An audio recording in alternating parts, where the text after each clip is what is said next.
अखंड भारत का निर्माण एक ऐसी शैया है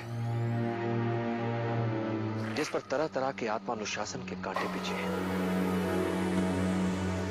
और इस पर वही लेट सकता है जिसने अपने शरीर को अभ्यास करके वज्र सा बना लिया। और इस प्रकार के व्यक्ति के लिए स्त्री का आकर्षण विध्वंसकारी होता है। विश्व में निष्कलंक पौरुष सा सुंदर कुछ नहीं। स्त्री से स्वच्छंद कोई जीव नहीं। स्त्री में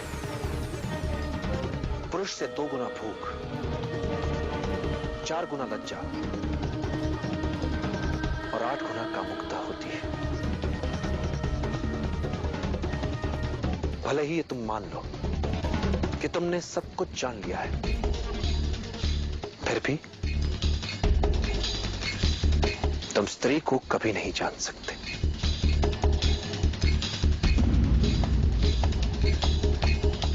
किंतु इस समय तुम्हारे समक्ष प्रश्न ये होना चाहिए चंद्रगुप्त, कि अखंड भारत के सम्राट के लक्ष्य के अनुरूप क्या तुमने स्वयं को वज्र सा बना लिया है? और वज्र बाहर से ही नहीं, भीतर से भी बनना पड़ेगा। तुम अपने मन की आज्ञा के अनुसार ना चलो, अपितु तुम्हारा मन तुम्हारी आज्ञा के अनुसार चले। ऐसा हो जाए तो ऐसे व्यक्ति को ही वज्र स्नायु वाला व्यक्ति माना जाता है,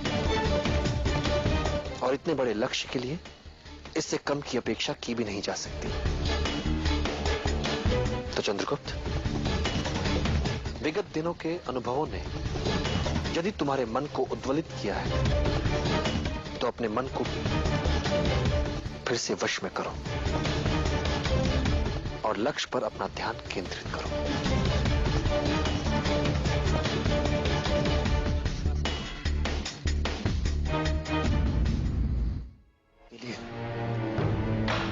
आप ही के साक्ष्य में मां के जलते शव के सामने जो प्रतिज्ञा ली थी मैंने, उसे कभी नहीं भूल सकता। और मेरे मन में आने वाले विचारों को भी मैं अपनी इच्छा शक्ति से एक और कर सकता हूं आचार्य। फिर चाहे वो दुर्धरा हो या उससे जुड़ी कोई भी संवेदना। और यदि फिर भी मन ना माने तो उसे दंडित करने की क्षमता भी रखता हूं।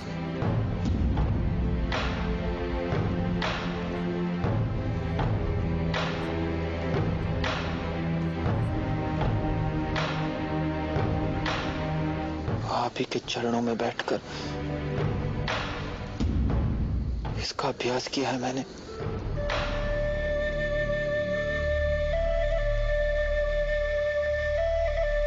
मेरे लिए मेरे मन से बढ़कर मेरा गुरु है,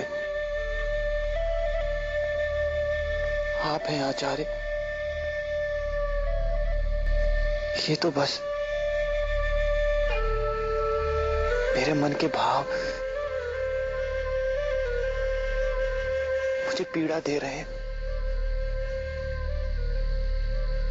इनसे उभरने में मेरी सहायता करें आचार्य।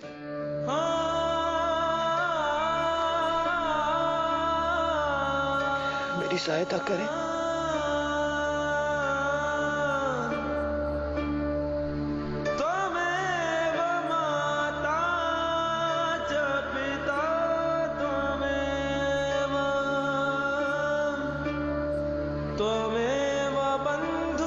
तुम्हें एक नए अभियान की आवश्यकता है चंद्रगुप्त।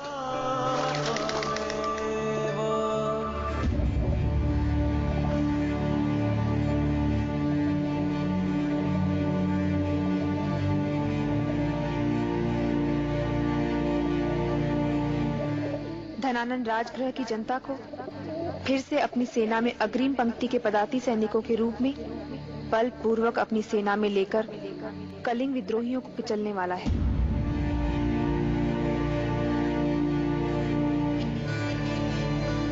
राजगृह छोटा सा ही सही, हमारा भी अपना एक राज्य था। मुखिया थे चंदू के पिता वहाँ के, लेकिन एक दिन धनानंद के सैनिकों ने हमारे राज्य पर आक्रमण कर दिया। इस स्वर्ण को 3 बराबर भागों में बांट दीजिए।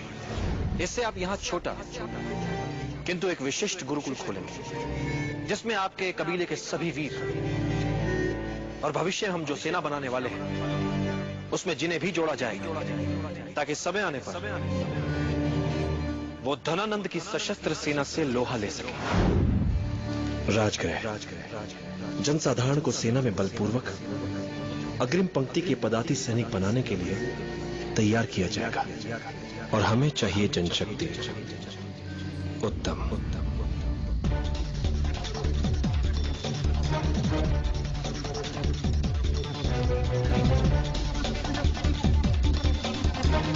अभी तुम्हारे मन को पूरी तरह से झकझोरा नहीं किया है।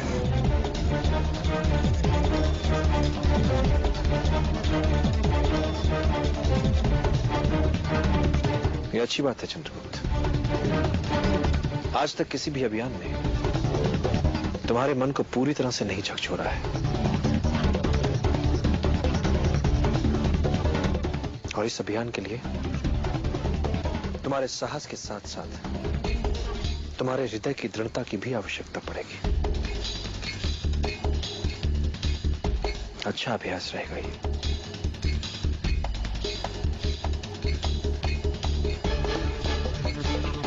नया अभियान आचार्य? हाँ, अगला अभियान। अभी हमारे पास कुछ लोग हैं और स्वर्ण है,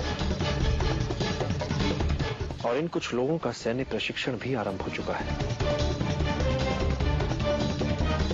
किंतु यदि हमें धनानंद के विरुद्ध युद्ध लड़ना है तो हमें अपनी सेना में और भी लोग चाहिए होंगे, और ये जनशक्ति तभी तुम्हारे साथ होगी जब इन लोगों को तुम पर विश्वास हो जाएगा कि तुम धनानंद को युद्ध में पराजित कर सकते हो। और इसके लिए तुम्हें इनकी आशाओं का, इनकी इच्छाओं का प्रतीक बनना होगा।